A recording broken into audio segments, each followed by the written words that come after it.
வணக்கம் நண்பர்களே, நான் உங்கள் விவசாயி வேல்முருகன். இது வந்து நம்ம காட்டில் போட்டிருக்க கொட்டைச்செடி வந்து இப்போ பூ எடுத்துகிட்டு இருக்குது. இதுக்கு மேலே காய் வரும். இது பார்த்திங்கன்னா ஒரு 3 அடி 4 அடியிலே வளர்ந்த உடனே காய் வைக்கும். இது உயரம் கம்மியான கொட்டைச்செடி.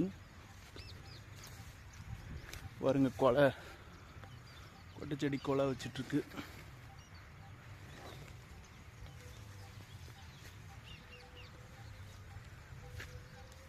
இது வந்து எல்லாம் சொத்தை உழுவாமல், இங்கே பாருங்க புடை எப்படி தள்ளுதுன்னு.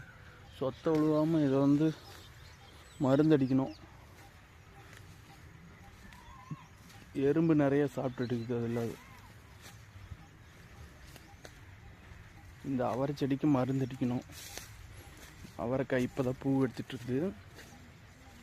இது வந்து பராமரிப்பு பண்ணாது விட்டாச்சு. தண்ணி விட்டுருந்தா நிறைய காய் காய்ச்சிருக்கோம்.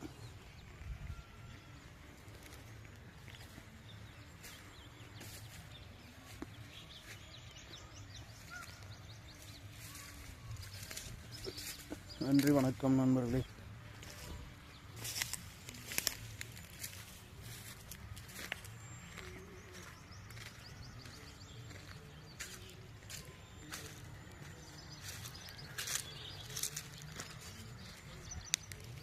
இந்த காடு பூரா எவ்வளோ விதை விழுந்துருக்குன்னு பாருங்கள். ஃபுல்லாக எல்லாம் பில்லு விதை. இது எல்லாம் கொட்டி மறுபடியும் நிறைய முளைக்கும். மருந்து அடிக்கிறோம், களை வெட்டுறோம், எது பண்ணாலும் வேலைக்காக வந்துகிட்டே இருக்குது. தொடர்ந்து இதுலேயே பொழுதுனையும் வேலை செஞ்சுட்டே இருந்தால் சரியாக இருக்கும். இந்த வேலையை செய்ய முடியும்.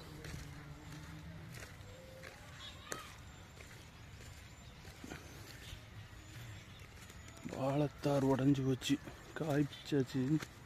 மரத்தை வெட்டணும். இந்த வாழைத்தார் போட்ட மரத்தை வெட்டிட்டு இதை கட் பண்ணி விட்டுட்டு இதில் வர சாறை குடித்தோம்னா யூரியன், கல் அடைப்பு இதெல்லாம் சரியாயிரும்.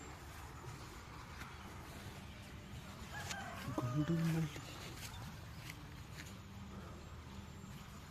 எப்படி சாப்பிடுது பாருங்க, புழுக்கள்.